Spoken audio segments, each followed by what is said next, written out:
YS Avinash Reddy గారు ఇందాక press meet పెట్టేసి ఆయన మాట్లాడుతున్నారు.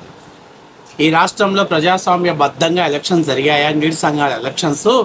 అంతేకాకుండా అసలు పులివెందులలో ఎంఆర్ఓని విఆర్ఓని అసలు అందుబాటులో లేకుండా, నో డ్యూ సర్టిఫికేట్ ఇవ్వకుండా, ఉద్దేశపూర్వకంగానే వైఎస్ఆర్సీపీ వాళ్ళని పోటీ చేయకుండా మొత్తం ఏకగ్రీవం చేసుకున్నారు. గతంలో ఎలక్షన్స్ అంటే అటు పార్టీ వాళ్ళు ఇటు పార్టీ వాళ్ళు నామినేషన్ వేసుకొని చాలా కోలాహలంగా ఉండేది. బలబలాలను బట్టి గెలిచేవాళ్ళు. ప్రజాస్వామ్యబద్ధంగా కానీ ఎలక్షన్స్ జరుగుంటే పులివెందులలో చంద్రబాబు నాయుడిని, బీటెక్ రవిని చొక్కాలిప్పి తన్నేవాళ్ళు రైతులు అని చెప్పేసి ఆయన మాట్లాడుతున్నాడు. అయ్యా అవినాష్ రెడ్డి గారికి నేను స్ట్రైట్గా అడుగుతున్నా, మీరు చెప్పినటువంటి ఎలక్షన్స్ని 2014-19 వరకు జరిగాయి. ఆ విధంగా ఎవరికి బలం ఉంటే వాళ్ళు నామినేషన్లు వేసుకోవటం, గెలవటం అనే సంస్కృతి గతంలో 2019 వరకు జరిగాయి. ఎప్పుడైతే మీ అన్నగారు జగన్మోహన్ రెడ్డి గారు ముఖ్యమంత్రి అయ్యారో ఆ సంస్కృతికి త్రిలోకాలు వదిలేశాడు, ఆ సంస్కృతికి పిండం పెట్టేశాడు. నీకు తెలీదా? ఈరోజు వచ్చి ప్రజాస్వామ్యం గురించి పెద్ద పెద్ద లెక్చర్లు ఇస్తున్నావే.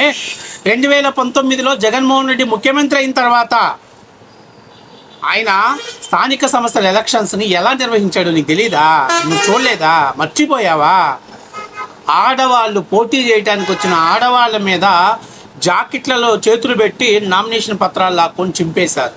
ముసలోళ్ళ మీద నామినేషన్ వేయడానికి వచ్చారని ముసలోళ్ళ మీద చిత్తూరులో అంజిరెడ్డి తాత తొడగొట్టినప్పుడే కదా, చిత్తూరులో అంజిరెడ్డి తాత లాంటి వయసు అయిపోయిన ముసలోళ్ళు కూడా పార్టీ మీద ప్రేమతోటి పోటీ చేయడానికి వస్తే నామినేషన్ పత్రాలు చింపేసి వెళ్ళిపోయారు.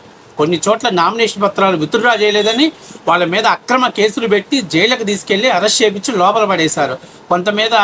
వాళ్ళ మీద దొమ్మి కేసులు పెట్టారు. అట్లాగే వాళ్ళ కొడుకులు ఏదైనా చదువుకుంటే అమెరికాకు వెళ్తే, మీరు కానీ ఎలక్షన్స్లో విత్డ్రా అవ్వకపోతే మీ కొడుకులు అమెరికా వెళ్ళటానికి మేము అడ్డుకుంటాము, వాడి మీద కూడా కేసులు పెట్టి జైల్లో పెడతామని బెదిరించి అసలు భారతదేశంలో లేనటువంటి నుజ్జా రాజకీయాన్ని తీసుకొచ్చింది మీరు కాదా? ఇవాళ మీకు ప్రజాస్వామ్యం గుర్తొచ్చిందా? ఈరోజు మీకు డెమోక్రసీ గుర్తొచ్చిందా?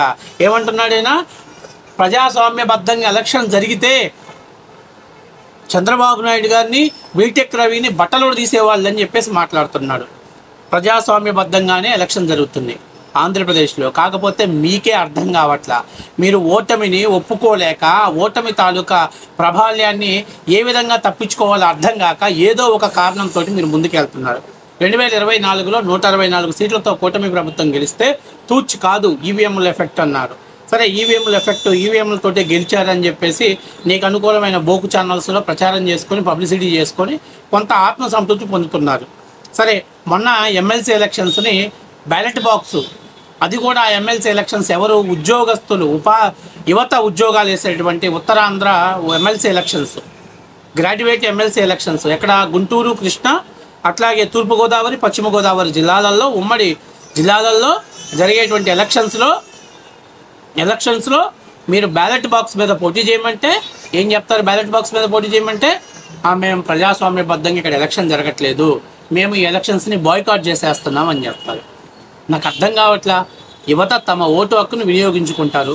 అందులో నీకు అర్థం కానిదే ఉంది? నీకు ప్రజాస్వామ్యబద్ధంగా జరగందేముంది?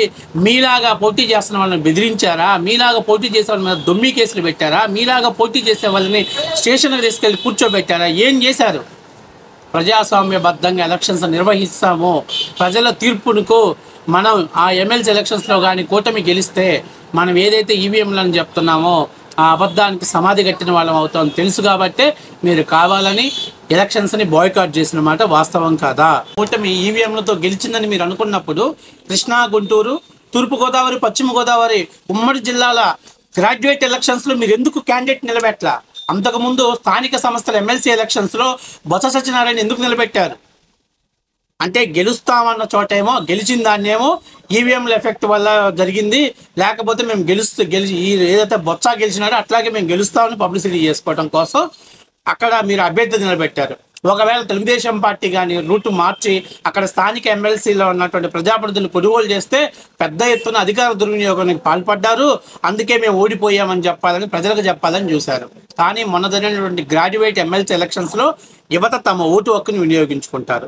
వైఎస్ఆర్ కాంగ్రెస్ పార్టీకి వాళ్ళు ఓట్లు వెయ్యరని తెలుసు కాబట్టే వాళ్ళు మీరు అభ్యర్థుల్ని పెట్టకుండా పక్కకి వెళ్ళిపోయి మేము ఎలక్షన్ సజావుగా జరగవేమోనని మేము విత్డ్రా చేశామని చెప్పారు. ఏ ఎండకు ఆ గొడుగు పడుతున్నారు. ఎప్పుడు ఇది ఏ టయానికి ఆ టయానికి ఓసరవల్లాగా రంగులు మార్చి మాట్లాడుతున్నారు తప్పనిచ్చి ఈ రోజుకి కూడా మీరు స్టాండర్డ్గా ఎస్ మీరు ఈవీఎంల మీదే గెలిచారు, మేము ఎన్నికల్లోకి బ్యాలెట్ బాక్స్ జరిగే ప్రతి ఎలక్షన్స్లో మేము కంటెక్షన్ చేసి గెలుస్తాం అని చెప్పి కలిగే దమ్ము మీ పార్టీకి లేదు. ఇంకా నువ్వు మాట్లాడుతున్నావు ఏంటి? వీఆర్ఓలందరినీ ఒక చోట పెట్టాడు, ఎంఆర్ఓని ఒక చోట పెట్టాడు, లేకపోతే మేము ఎలక్షన్స్లో ఇరగదీసేవాళ్ళమని చెప్పావు. నీ వాళ్ళు ఎవరైనా సరే ఒక్కడైనా నాకు వీఆర్ఓ నో డ్యూ సర్టిఫికేట్ ఇచ్చాడు, నేను అప్లై చేసుకుంటే ఇవ్వలేదు అని చెప్పాడా? పోనీ అప్లై చేశారా మీరు? నీటి సంఘాల ఎలక్షన్ జరుగుతున్నప్పుడు మీరు అప్లై చేసినటువంటి రసీదులు ఉన్నాయా మీ దగ్గర? అసలు మీ వాళ్ళు ఎవరు కూడా 11 సీట్లకు పరిమితం అయ్యాక ఇక ఈ పార్టీ వద్దురా బాబు, ఈ పార్టీకి జీవితంలో నూకలు జల్లిపోయిన ఆంధ్రప్రదేశ్లో డిసైడ్ అయ్యారు కాబట్టి ఎవడు కూడా నో డ్యూ సర్టిఫికేట్కి అప్లై చేయలేదు. ఎవడన్నా వచ్చాడా? పోనీ మీడియా ముఖంగా చెప్పు, ఇదిగో పులివెందులలో నేను నీటి సంఘాల ఎలక్షన్స్కి పోటీ చేయాలని 2 రోజుల ముందుటే నో డ్యూ సర్టిఫికేట్స్ కోసం నేను అప్లై చేస్తే ఇప్పటిదాకా వాళ్ళు మనకి నో డ్యూ సర్టిఫికేట్ ఇవ్వలేదు అని చెప్పి చలానా చూపించండి, రిసిప్ట్ చూపించండి, కనీసం మీరు అప్లై చేసినటువంటి ఆధారాలు చూపించండి.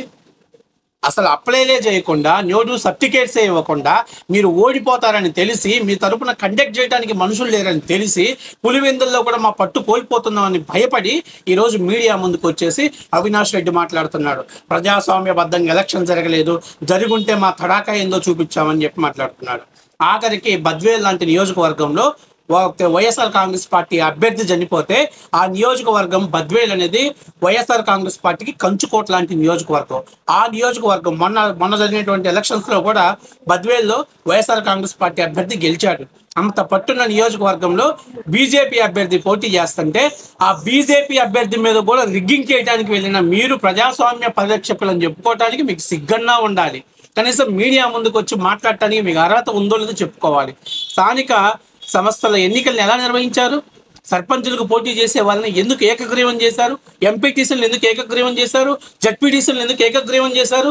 న్యాయస్థానానికి వెళ్ళి సార్ ప్రజాస్వామ్యం ఇంత పెద్ద ఎత్తున అపహాస్య పాలవుతుంది, నామినేషన్ వేసినటువంటి అభ్యర్థుల్ని టార్గెట్ చేసి పోలీసులు ఇళ్లకు వచ్చి అర్ధరాత్రి పూట స్టేషన్లకు తీసుకెళ్తున్నారు, ఇది ప్రజాస్వామ్యబద్ధం కాదు అని చెప్పి గతంలో ఎంతమంది న్యాయస్థానాన్ని ఆశ్రయిస్తే సిగ్గు లేకుండా ఒళ్ళు దులుపుకొని మా జగనన్న రాజ్యం ఇంతే, మేము ఇలాగే చేస్తాం, మాది గీసిందే గీత, మాది ప్రజాస్వామ్యం అని చెప్పి మీరు కదా ప్రజాస్వామ్యానికి తూట్లు పొడిచింది.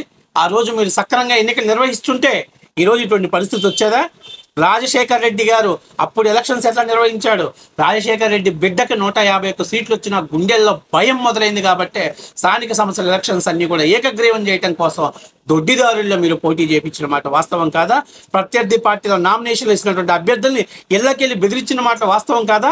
నేను కాదు, ఒక అభ్యర్థి విత్డ్రా చేసుకోకపోతే తిరుపతిలో ఆ అభ్యర్థి సంతకాన్ని ఫోర్జరీ చేసి విత్డ్రా చేయించుకొని మీరు ఈరోజు ప్రజాస్వామ్యం గురించి మాట్లాడుతున్నారు, ఈరోజు మీరు డెమోక్రసీ గురించి మాట్లాడుతున్నారు. తిరుపతి ఉప ఎన్నికల్లో అక్కడ మీ అభ్యర్థి గెలుస్తారని తెలిసినప్పటికీ కూడా పెద్ద ఎత్తున రిగ్గింగ్ పాల్పడి అక్కడ తమిళనాడు నుంచి పెద్ద ఎత్తున బస్సుల్లో ఓట్లను తరలించి దొంగ ఓట్లు వేయించిన మీరు, అసలు అబ్బాయివడో అమ్మాయివడో తెలియని వాళ్ళని తీసుకొచ్చి ఓట్లు వేయించుకున్న మీరు ఇలా ప్రజాస్వామ్యం గురించి మాట్లాడుతున్నాం.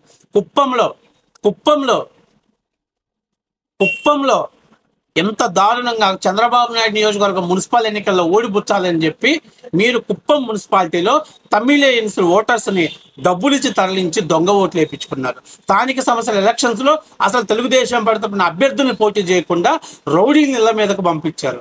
ఆ రోజు ప్రజాస్వామ్యం గుర్తు రాలేదా? ఆ రోజు డెమోక్రసీ మీకు గుర్తు రాలేదా? ఏం పెద్ద పోటుగాలని చెప్పి పల్నాడులోను మాచర్ల నియోజకవర్గంలోను అట్లాగే మన ఇక్కడ పెద్దిరెడ్డి రామచంద్ర నియోజకవర్గం అయినటువంటి ఆ 2 నియోజకవర్గాలలో 95% స్థానిక సంస్థల్లో వాళ్ళు వైఎస్ఆర్సీపీ వాళ్ళు గెలిచారు. ఎట్లా గెలిచారు మీ అందరూ చూశారు, మీడియా సమక్షంలో చూశారు.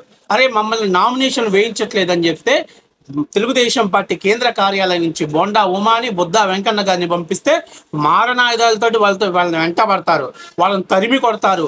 నామినేషన్ వేసిన అభ్యర్థుల మీద ఇళ్ల మీదకి పోలీసులను పంపిస్తారు. మీ పార్టీ రౌడీలను పంపించారు. ఆ రోజు ప్రజాస్వామ్యం మీకు గుర్తుకు రాలా? ఆ రోజు డెమోక్రసీ మీకు గుర్తుకు రాలా? ఈ రోజు నీకు ప్రజాస్వామ్యం గుర్తొచ్చింది, ఈ రోజు మీకు డెమోక్రసీ గుర్తొచ్చింది. కుప్పంలో రాజశేఖర రెడ్డి ఉన్నప్పుడు కూడా కుప్పంలో ప్రశాంతంగా ఎన్నికలు నిర్వహించారు. కానీ జగన్మోహన్ రెడ్డి కుప్పాన్ని కొట్టాలి అని చెప్పేసి దేశ రాష్ట్ర వ్యాప్తంగా అరాచకాన్ని సృష్టించి ఎట్లా జరుపుతారా, స్థానిక ఎలక్షన్స్ ఇంత దారుణంగా వ్యవహరిస్తారా అని ముక్కు మీద వేలేసుకునేలా చేశారు. సిగ్గుండాలి మీకు. ఒక మహిళా అభ్యర్థి తను విత్డ్రా చేసుకోకపోతే దాన్ని ఫోర్జరీ చేసి ఆ అమ్మాయిని విత్డ్రా చేసి డిస్క్వాలిఫై చేస్తే ఆ అమ్మాయి సుప్రీంకోర్టు దాకా వెళ్ళిందంటే మీకు బుద్ధి జ్ఞానం ఉందా? ఆ రోజు ప్రజాస్వామ్యం మీకు గుర్తుకు రాలేదా? ఈ రోజు మీకు ప్రజాస్వామ్యం గుర్తొచ్చిందా? ఈ రోజు మీకు డెమోక్రసీ గుర్తొచ్చిందా? వీఆర్ఓలో న్యూ డ్యూ సర్టిఫికేట్ ఇవ్వలేదు. అసలు అప్లై చేయకుండానే మీ ఇళ్ళకి వచ్చి న్యూ డ్యూ సర్టిఫికేట్ ఇస్తారా? ఎంతమంది అప్లై చేశారు? నీ దగ్గర ఆధారాలు ఉంటే చూపెట్టు.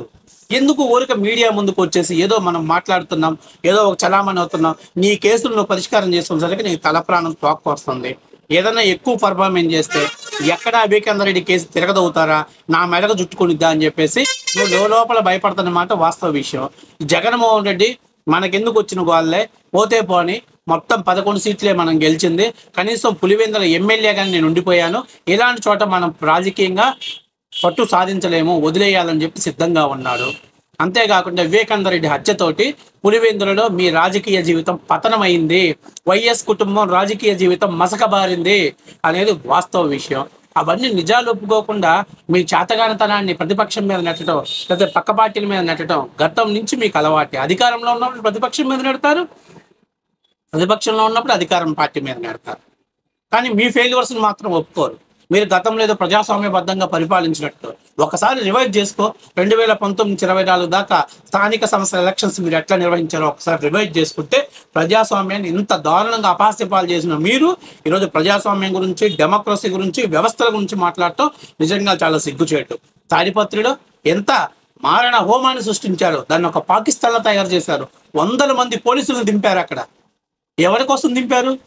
తాడిపత్రి మున్సిపాలిటీని వైఎస్ఆర్ ఖాతాలో వేయటం కోసం. విశ్వ ప్రయత్నాలు చేయలేదా? ఎన్ని రకాలుగా ప్రలోభాలు పెట్టారు మీరు. ఈరోజు మీకు ప్రజాస్వామ్యం గుర్తొచ్చింది. ఈరోజు విలువల గురించి మాట్లాడుతున్నాం. అయ్యా అవినాష్ రెడ్డి, నువ్వు ప్రజాస్వామ్యం గురించి మాట్లాడటం అంటే ఇక నేను దాన్ని చెప్పకూడదు. ప్రజాస్వామ్యానికి అంతిమ రోజులు వస్తేనే ఇలాంటి వాళ్ళు ప్రజాస్వామ్యం గురించి మాట్లాడతారు.